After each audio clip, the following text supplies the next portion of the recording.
Sadhgurunath Maharaj Ki Jai, and welcome to Jagadambe Reads the Holy Books of India, ShrimadBhagavatam220. As you may remember, Shakuntala confessed to her father that she had married in his absence. I ask you to be kind and tolerant with our impulsive marriage. He was insistent, and I succumbed. The rishi sat silent for a while with his eyes closed. With his inner eye, he saw everything which had taken place. He did not find anything wrong with the hurried marriage. He smiled on his daughter and said, "No, my child, I'm not angry. I know what took place here when I was absent."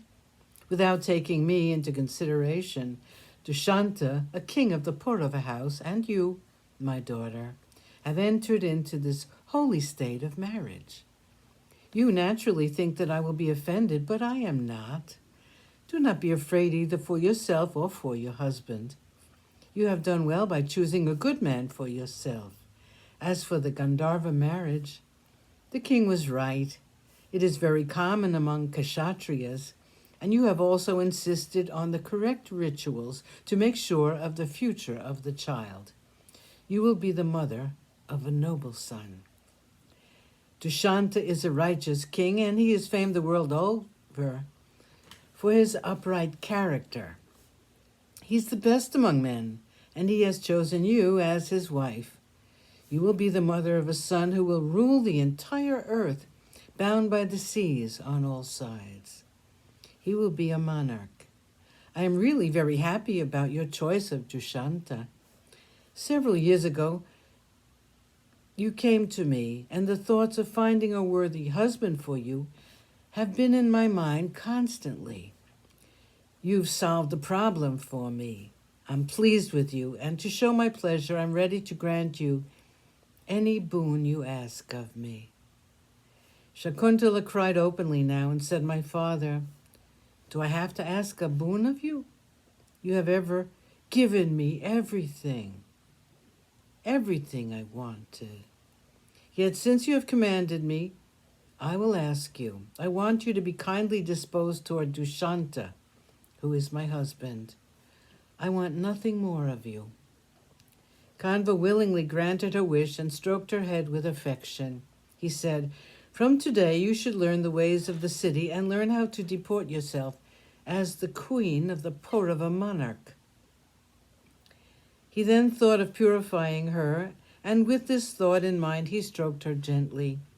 With this touch, all her feelings of guilt vanished, and Shakuntala was happy. She knew that her father had condoned her act, and that was enough for her.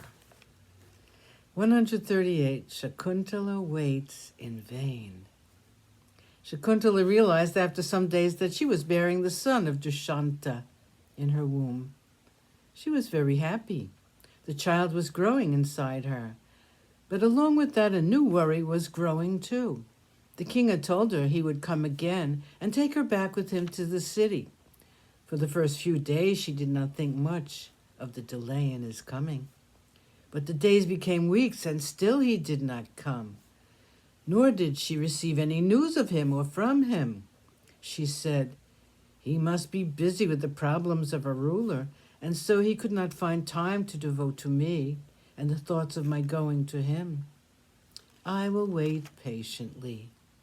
She waited, and still he did not come. She was now very unhappy. She lost interest in everything. She would not eat day and night. She spent without sleep and food, thinking of the king and her position. Still, a little pulse of hope would beat within her, and she would say, "Today or tomorrow, or the day after, he's sure to come with his army as he promised. He's a very righteous king. He is a Paurava, and he cannot abandon me like this."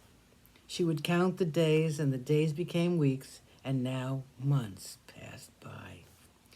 3 years thus passed her by, and Shakuntala had become the mother of a son. The child was in her womb for 3 years before he was born. He was a very beautiful child, and when he was born, flowers rained on him from the skies. Sadhgurunath Maharaj Ki Jai. Thank you for coming. I hope you come again.